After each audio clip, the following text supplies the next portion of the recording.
Bien sûr, Ado Crypto, les infos crypto pour ceux qui n'ont pas le temps. Tout le monde panique sur les cryptos alors qu'on a trouvé le point bas ou presque. Les gars, on va parler de ça ce matin. On ira voir un nouvel indicateur super sympathique et plein de petites choses. C'est parti avec un BTC qui est à 64 500 $. On perd 1,3% ce matin.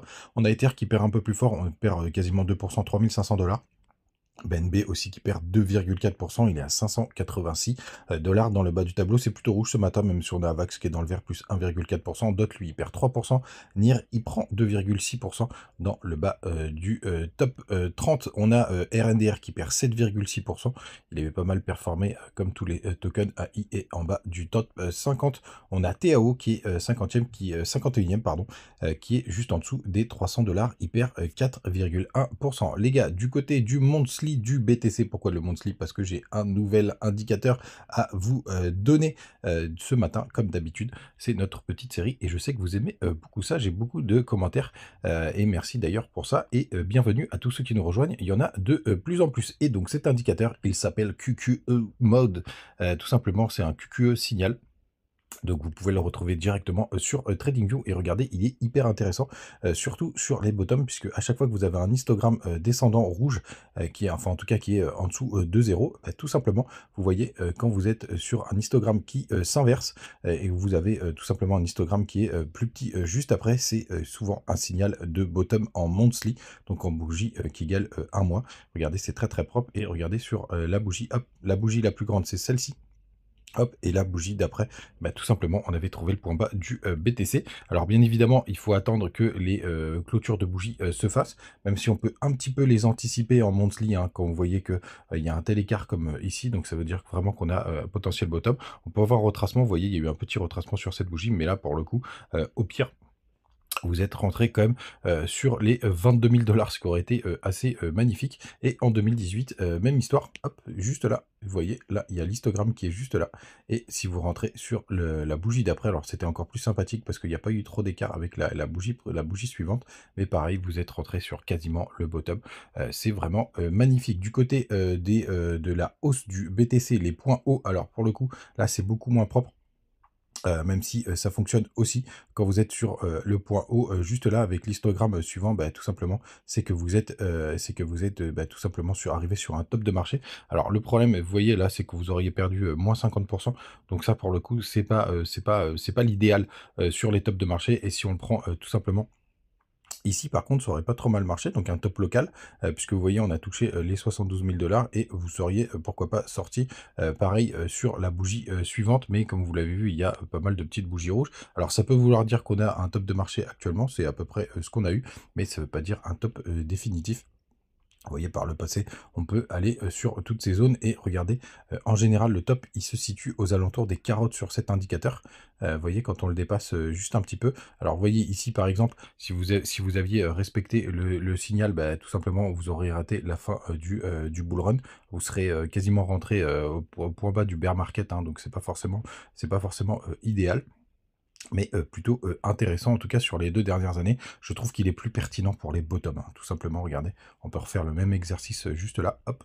Vous avez l'histogramme qui est celui-ci qui est le plus bas et vous rentrez sur celui d'après, ou en tout cas dès que vous descendez en dessous, vous commencez, vous faites un DCA pour le coup, et pareil, vous seriez rentré sur une super zone, hein, puisqu'on est monté jusqu'au 285 $, et vous seriez rentré aux alentours des 270 $. Donc c'est plutôt pas mal. Je voulais vous partager ce petit indicateur qui est très très propre, c'est le QQE signal. On revient dans le présent tout simplement avec notre bougie daily, et effectivement je pense qu'on a trouvé notre point bas. Il reste pourquoi pas un peu de choses à nettoyer. D'ailleurs, vous voyez comme c'est très très propre. Comme c'est très très propre, là on est en train de suivre parfaitement la trendline quasiment sur les clôtures de bougies. Alors d'un point de vue, on va dire price action pure, enfin en tout cas in balance, vous l'avez jusqu'aux 63 432 $. Hein, et puis on peut aller un peu plus profond, mais je pense vraiment qu'on est très très proche du point bas. On va voir ce que nous dit Ishimoku. Hop. Juste là, vous voyez, on est en train de tester le bas du nuage. On a le plat du nuage qui se situe au 64 232, où on va dégueuler potentiellement tranquillement sur tout la fin du mois de juin. Et du côté du RSI, ouais, on commence à arriver sur des zones. Quand même, on a pas mal enfoncé. On est sur les 40. Donc, je pense qu'on peut avoir le point bas. On n'est pas très très loin, alors que tout le monde panique pour le coup. Mais on peut encore descendre un petit peu. Il faut quand même que vous l'ayez en tête. Notamment, on a pas mal de liquidations qui se situent justement vers les 63 800. On peut gratter tranquillement jusqu'au 60. Allez, pour moi, c'est les 63 300. Allez, 230, vous voyez. Pourquoi pas une petite mèche, mais on est vraiment très très proche de la fin de cette correction, à mon avis, les gars.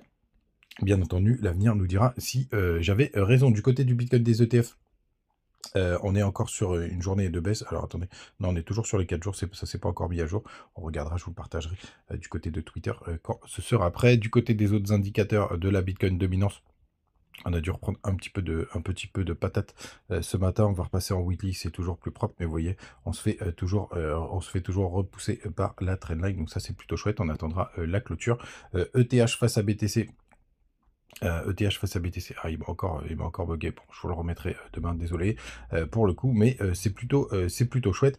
Les gars, je vous partagerai, et bien évidemment, du côté de Twitter, du Telegram, je vous partagerai bien évidemment les news AI ce matin. Elles vont pas tarder à arriver.